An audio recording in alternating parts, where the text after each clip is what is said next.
It's been almost 2 years since we left Sergeant Nathan Hale in the ruined wastes of Europe, the lone survivor of the Chimera Scourge. It's also been about 2 years since the PlayStation 3 launched, with Fall of Man as its premier piece of software and brand new franchise packed with impressive graphics and huge multiplayer capabilities. Has the sequel cemented a legacy, or will this resistance be crushed?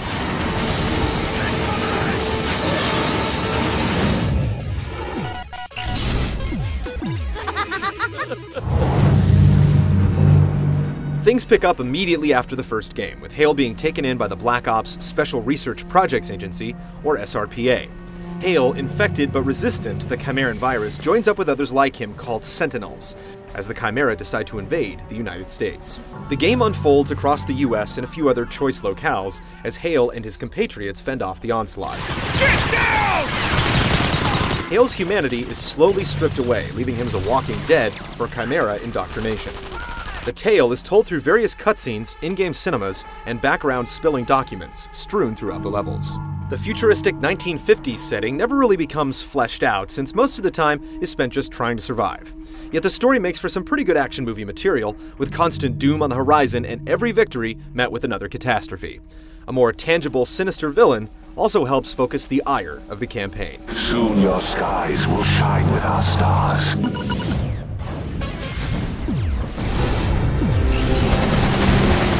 This time around, the boys at Insomniac have decided to fall more in line with modern shooter perceptions. The traditional health bar is gone, replaced by a regenerating one. You're limited to 2 weapons at a time, thankfully all with an alternate fire, with some new pieces entering the arsenal, like the limb-tearing Splicer. Vehicle segments are AWOL this time around, but levels are much more diverse and keep a good pace going as you take on new Chimera like the brainless Grims and the cloaked Chameleons, often with the help of fellow Sentinels or the regular army. There's some exquisite locations with a wider spectrum of colors, but our old friend the Invisible Wall returns, striking down many tactical plays. Weapon experimentation isn't exactly encouraged. The most appropriate armament always seems to be conveniently available at each scenario, and death sometimes has you restart at a checkpoint with a different gun than you had, and it's usually more apt to do the job. Sometimes the vastness of an area will make you think that surviving is open to interpretation, but the game's fairly linear overall.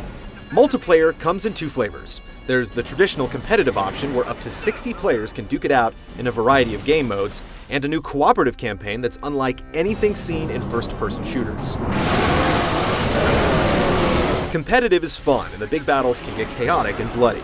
Mixing a VIP element into a control point game works really well, while the traditional death matches are easy to jump in and enjoy. The 8-player cooperative is a whole new beast.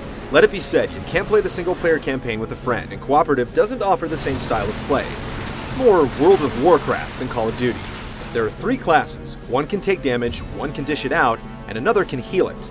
You'll be sticking to your role as enemies soak up the damage and expel XP with every bullet, their hit points scaling based upon the player's level. The pace is very different from what you'd expect, and it takes some getting used to, but it offers an experience like no other. All 3 modes are finally cinched together with the XP. You level up, acquire new items, and unlock skins and the like to customize your character. No matter what you're doing, you're always making progress, which gives Resistance 2 a deep well of rewards. It may be a little inflated, but Call of Duty 4's Prestige mode can testify that if you make it attainable, someone will unlock it. While there is some conflict in design choices, Resistance 2 is all about diversity in the weapons, enemies, settings, and multiplayer options. A campaign that stretches over 10 hours doesn't hurt either.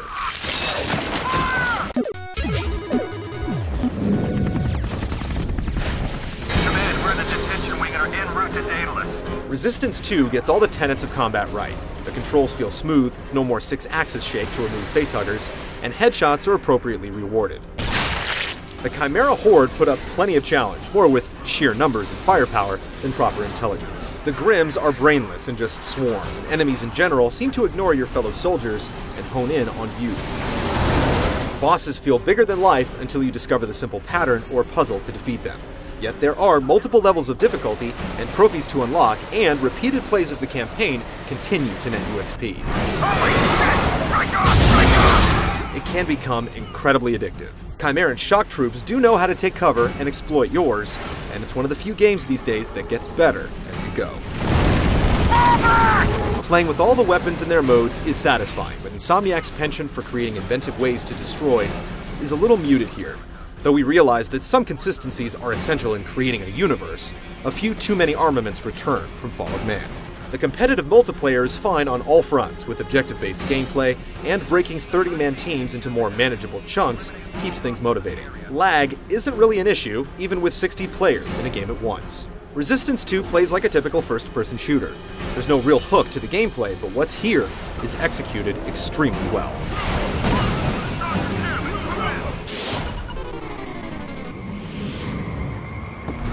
Charges have to be set on the inside. The first Resistance blew open the doors on the cell processor, but the follow-up doesn't elicit as much awe. The fact sheets say that Chimeran polycount is doubled and things like that, but we can't really see it. Some water effects and animations straddle the line from impressive to just weird. As you'd expect, multiplayer scales down its looks, but anytime anything or anyone explodes, it's aces. The musical score is impressive and dynamic, but like any good background music, it never pushes too far into the narrative. Victor 1, what's the holdup? The cinemas look great, using a new motion capture camera to recreate extremely detailed movements. While Nathan Hale's latest Jaunt is undoubtedly one of the better looking and sounding games on the block, it doesn't shatter perception. Let's consider the subject closed. Are you gonna make your last hours count? Let's go. Get down! Resistance 2 offers more than the first game on all fronts.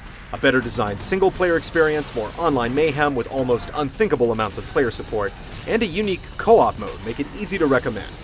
It's a little derivative, but it's an incredible value and a top-quality production.